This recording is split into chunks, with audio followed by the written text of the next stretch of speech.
Bonjour à tous, aujourd'hui je vais faire une vidéo sur l'effet de pince. Et bien c'est parti.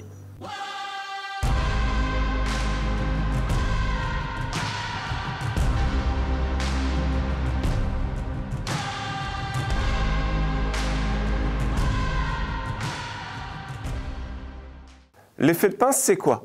L'effet de pince c'est tout simplement la capacité du cavalier à venir tenir son cheval entre le plat de ses cuisses, ses genoux et le haut du mollet. Donc, autrement dit, je suis en train de vous dire de venir serrer avec vos genoux votre cheval. Or, ça, c'est quelque chose qu'on vous a certainement dit de ne surtout pas faire. Surtout, ne serre pas tes genoux à cheval, voilà. Il est naturel pour un cavalier qui monte 5, 6, 7 chevaux par jour d'avoir une masse musculaire qui est là. Donc il a un gainage en lui. Donc il peut dire, moi quand je monte, en fait je suis plutôt décontracté.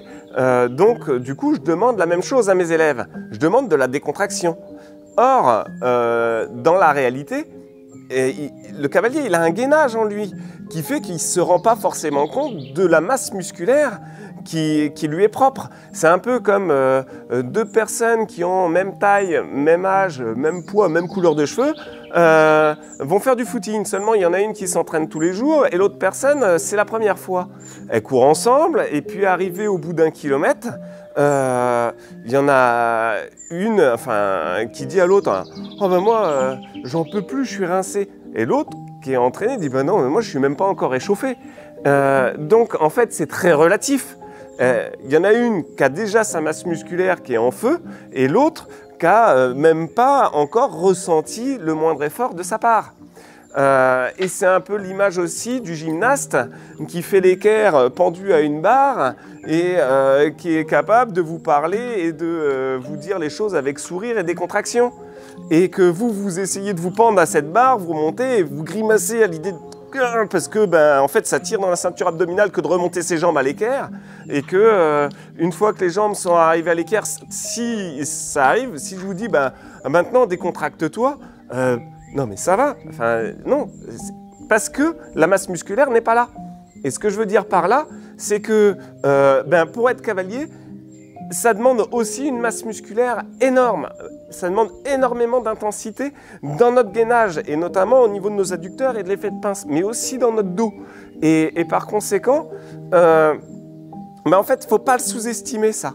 Parce que si on n'est pas suffisamment présent sur notre cheval, on donne beaucoup de fausses informations à notre cheval, parce que tout simplement, sans le vouloir, on a la jambe qui bouge, mais du coup, tout ce qui crée de la nuance dans nos aides, crée aussi pour le cheval, une possibilité d'interprétation d'une aide. Or, si on arrive à avoir des aides qui sont le plus neutres possible, où il n'y a pas de nuance, où on est le plus fixe possible, et à ce moment-là, quand on voudra mettre une aide, le cheval, il saura que c'est une aide qu'il y a à mettre en place. Il saura à ce moment-là qu'il n'y a pas de doute en lui. Par contre, si à l'inverse, on a des aides qui sont toujours en train de bouger, de ne pas être fixes, etc., comment le cheval, avec légèreté, il sera possible pour lui de discerner le moment où, là, c'était une aide, une demande de la part du cavalier, et là, c'était un manque de fixité. Ben non. On peut facilement comprendre qu'une personne qui monte plein de chevaux a ce gainage, mais naturellement.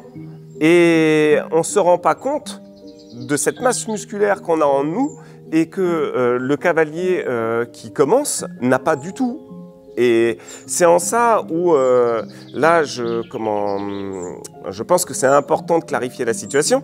L'idée, il est de dire que dans notre effet de pince, donc dans nos jambes, il est important d'avoir une pression latérale vers le cheval qui soit importante pour pouvoir nous stabiliser déjà d'une sur le cheval.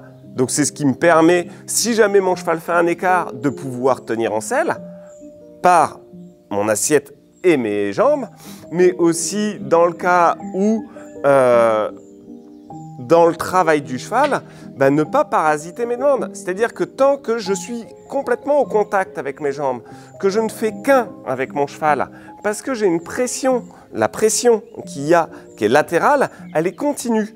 Et à partir de ce moment-là, il n'y a pas d'interférence entre mon cheval et moi. La relation reste tout le temps la même. Elle est homogène. Et le cheval va bien souvent réagir au fait où on va mettre une nuance dans nos aides. Et c'est cette nuance-là qui va permettre au cheval de répondre à une action. Et donc du coup, si on arrive à avoir une vraie présence, parce qu'un effet de pince qui est bien là, donc du coup, autant dire que dans mon effet de pince, je peux y mettre dans un premier temps toute la force que j'ai dans une pression latérale. Donc la jambe droite qui va essayer de rejoindre la jambe gauche. Et à ce moment-là, mon cheval, il aura la capacité de se dire qu'il se sent enveloppé, il se sent tenu. Et d'ailleurs, là, je fais un petit clin d'œil pour tous les gens qui ont des chevaux qui ont tendance à précipiter, qui ont tendance à être forts en avant. Bien souvent, ça part du manque de jambes de la part du cavalier. Et d'ailleurs, l'effet pervers, c'est comme j'ai pas beaucoup de jambes, j'ai une jambe qui manque de fixité parce que j'ose pas trop toucher. Donc en fait, elle met beaucoup de nuances parce qu'elle touche, elle touche pas, elle touche, elle touche pas. Elle fait du morse avec le cheval. Et le cheval, n'aimant pas être surpris et n'aimant pas ne pas comprendre quelles sont les injonctions qu'on lui fait, a tendance à être stimulé, et puis pour un peu qu'il soit dans un tempérament précipité de nature, et à ce moment-là, ça en fera un cheval qui sera toujours en train de bouillonner, etc.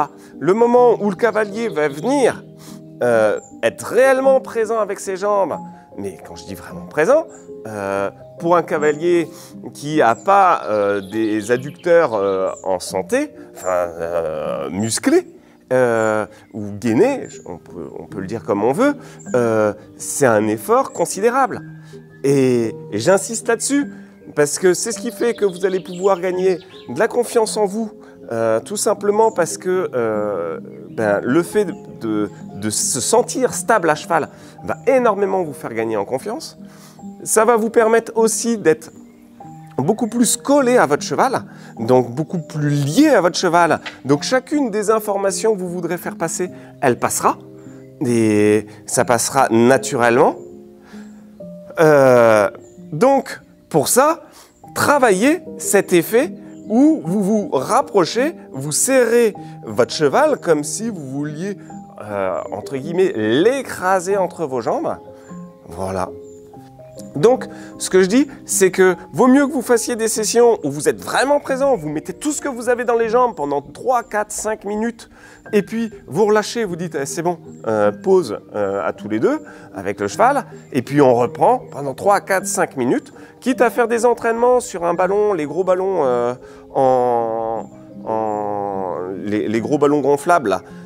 Vous vous mettez dessus et puis vous travaillez, vous serrez vos cuisses, hop, vous tenez, et donc là vous allez travailler le renforcement, donc vous allez travailler votre gainage au niveau des adducteurs, puis vous relâchez, vous faites des sessions comme ça, ça permet de travailler aussi à la maison le renforcement de ses adducteurs pour être un peu plus prêt quand on se trouve sur le cheval, pourquoi pas, et il doit exister bien d'autres exercices pour renforcer le gainage de ses adducteurs. Mais l'idée, c'est de vous dire que quand on est à cheval, c'est d'avoir une homogénéité dans notre présence, donc dans notre pression latérale, d'une jambe vers l'autre, sur le cheval, quelle que soit l'allure. C'est-à-dire que si je suis au pas, j'ai la même pression qu'au trot et j'ai la même pression qu'au galop. C'est ce qui fait que j'évite d'apporter de la nuance dans ma posture entre le pas, le trot et le galop. Et donc, par conséquent, si j'ai appris quelque chose à mon cheval au pas, en fait, tout simplement, mon cheval saura le faire également au trot et saura le faire aussi également au galop. Or, si ma présence n'est pas la même dans les trois allures, ce qui risque de se passer, c'est que la présence que j'ai au pas, qui est potentiellement très légère parce que je n'ai pas besoin de beaucoup de stabilité, parce que je me sens tenir, allié à mon aide, imaginons je demande une session à la jambe, en fait quand je vais le faire au trot, je vais être un peu plus présent parce qu'il faut que je me tienne un peu plus. Mais donc du coup ça veut dire que mon aide elle-même qui demande la session à la jambe change un petit peu, donc ça demande un deuxième apprentissage. Et puis au galop, encore la même chose. Donc c'est autant de difficultés qu'on s'amène que de ne pas avoir la même présence dans les 3 allures. Pour avoir un effet de pince juste, l'idée est d'avoir des jambes ou des étriers qui soient à la bonne longueur. Pour les régler, il suffit de déchausser ses étriers, de se dire j'imagine que le cheval va partir en saut de mouton maintenant, qu'il va essayer de m'expulser. Donc là, je vais venir remonter un peu mes cuisses à plat, je vais venir mettre mes mollets à plat et je vais venir faire en sorte de serrer au maximum en me disant là, il faut que je tienne. Voilà. Et donc là, normalement, votre plancher d'étrier, vous devez le trouver à cette longueur-là. Si vous vous retrouvez avec le plancher d'étrier trop bas, vous aurez du mal à mettre en place cet effet de pince. Et si vous l'avez trop haut, de la même façon, ce sera difficile de mettre en place cet effet de pince. Donc la bonne longueur pour soi, c'est celle où on est capable de venir enlacer son cheval au maximum et le tenir comme si on montait à cru. Et ensuite, je tiens avec mes jambes si je suis à cru. Je cherche vraiment à stabiliser. Et d'ailleurs, vous remarquerez que quand vous êtes au pas, peut-être vous avez des jambes qui sont relâchées, au trot un peu moins, et au galop, bien souvent, vous avez tendance à les serrer un peu plus. Bon, là, l'idée, c'est vraiment de se dire que non, je tiens cette pression de façon intense, de la même façon au pas, au trot qu'au galop. Il est clair que quand mes jambes sont en contact, il est impossible de venir glisser quoi que ce soit entre mes cuisses, mes genoux ou la base, enfin le haut de mon mollet et la selle. C'est-à-dire que là, rien ne passe.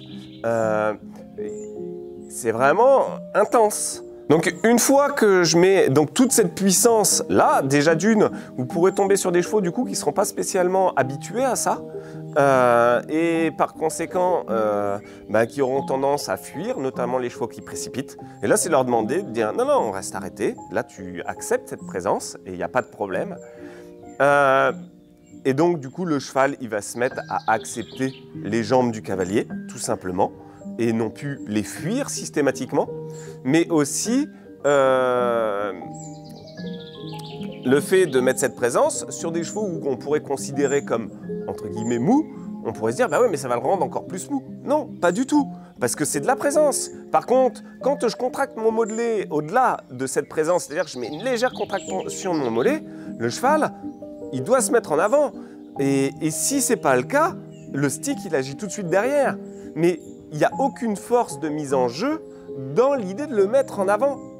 Il y a une force dans l'idée de faire qu'un avec mon cheval, d'être stable avec mon cheval.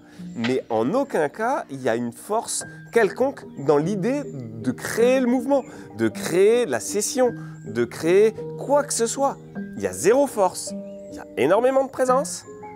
Par contre, toute action, toute demande est la plus fine possible. Et c'est d'ailleurs parce qu'il y a beaucoup de présence et donc beaucoup de fixité que mon cheval va être capable de parfaitement interpréter la finesse de mes aides.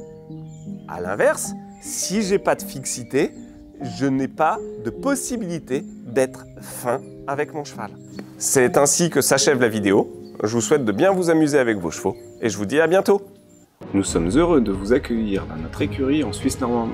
En vous inscrivant à notre newsletter, vous serez tenu informé des dates de stage et masterclass animées par Alice et Antoine Castillon, ainsi que des intervenants de renom, sur des thématiques telles que le travail à pied, avoir un cheval serein en extérieur, le dressage classique, l'éducation du jeune cheval et bien d'autres encore.